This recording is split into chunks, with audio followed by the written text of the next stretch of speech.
하청에 노조가 없을 때에는 일반 근로자가 원청을 상대로 교섭을 할 수는 없습니다. 그래서 좀 많이 하시게 될 것 같고요.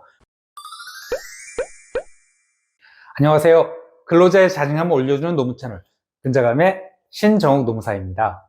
네, 요즘 대한민국이 노란봉투법 때문에 난리죠. 로자님, 그 다음에 로자님 속된 노동조합, 그리고 사장님들 굉장히 시끄러운데요. 도대체 이 노란봉투법이 어떻길래 이렇게 시끄러운 걸까요?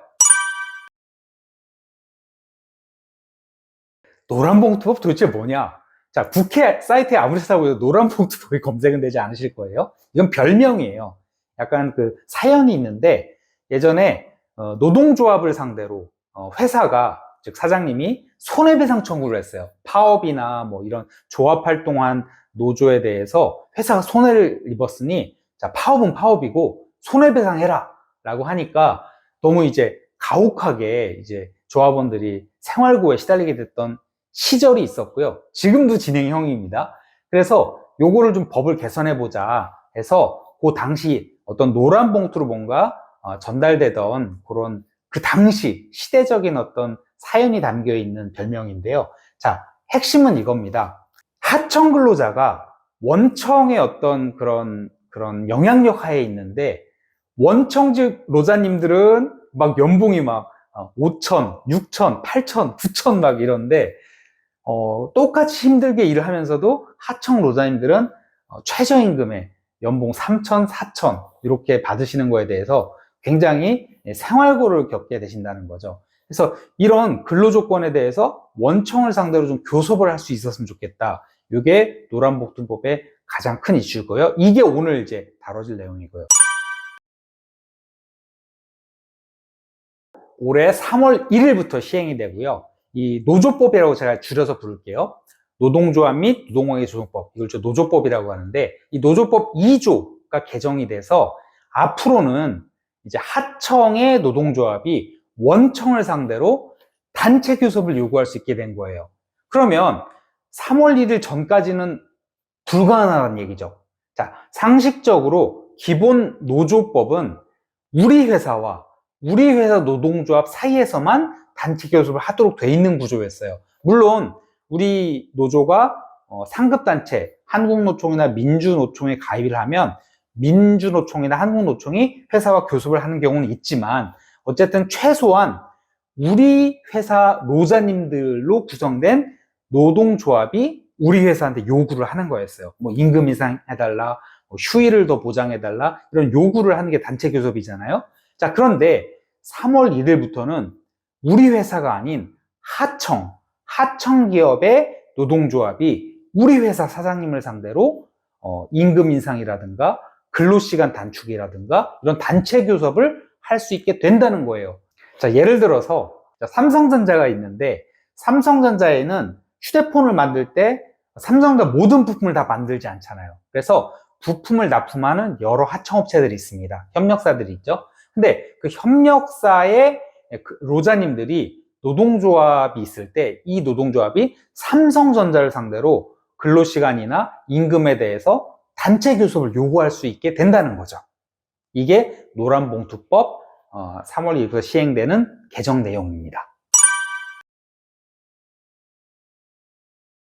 우리 회사 노자님이 우리 회사를 상대로 임금 인상해라 또는 뭐 근로시간을 단축해달라 또 휴가를 더 달라 이런 요구를 하는 거는 단체 교섭의 가장 전형적인 사안이죠. 그런데 자, 노란봉투법 즉 노조법 2조가 또 어떤 부분이 개정됐냐면요. 자, 구조조정이라든가 인원 감축, 뭐 사업부 폐지 이런 사안까지도 단체 교섭 대상으로 들어왔다는 거예요. 자, 그러다 보니까 예전에는 이건 경영권 사항이다라고 해서 단체 교섭을 사장님이 거부할 수가 있었어요. 자, 그런데 이제 노조법이 개정이 돼서 노란법도 시행으로 인해서 이제 구조조정이나 조직 개편까지도 조심스럽지만 이제 단체 교섭 대상이 될 수 있게 돼서 협상을 이제 하셔야 된다는 거예요. 이거를 회사가 거부하면 부당 노동행위가 돼서 사장님이 형사처벌을 받을 수 있게 된 거예요. 우리 사장님들 지금 긴장 많이 하고 계시는데요. 그래서 노무사나 변호사 상담을 많이 받고 계신데요. 자, 이제 바뀐 시대에 적응해 가실 필요가 있고요. 대응해 가시면 됩니다.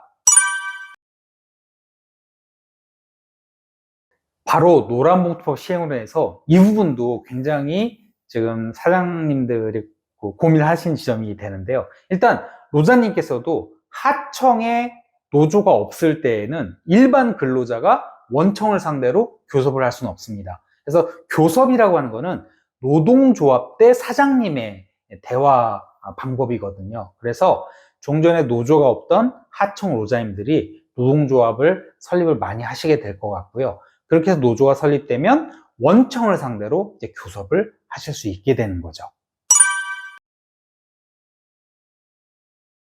종전의 노조법은 적법한 쟁의행위, 적법한 그런 활동으로 인해서 어떤 민사상 손해배상 책임을 지지 않는다. 이런 면책 조항이 있었어요. 그러니까 노동조합이 적법하게 파업을 하면 회사에 손해가 발생하죠. 근데 이거에 대해서 손해배상 책임을 물을 수 없다는 조항이 있었는데, 자, 이것이 어떻게 확대됐냐면 이제 조합 활동까지 확대됩니다. 그래서 회사가 어쨌든 적법하든 적법하지 않든 회사가 어떤 파업은의 손해가 발생했는데 손해배상 책임을 할 수 있냐 없냐 논란이 많아서 법으로 제한을 하고 있었는데 이 제한이 확대가 됐어요. 예를 들어서 이제 하청이 어떤 파업으로 인해서 원청의 손해가 발생했다. 또 우리 원청, 우리 노자님의 노동조합이 파업을 해서 어떤 손해가 발생했다.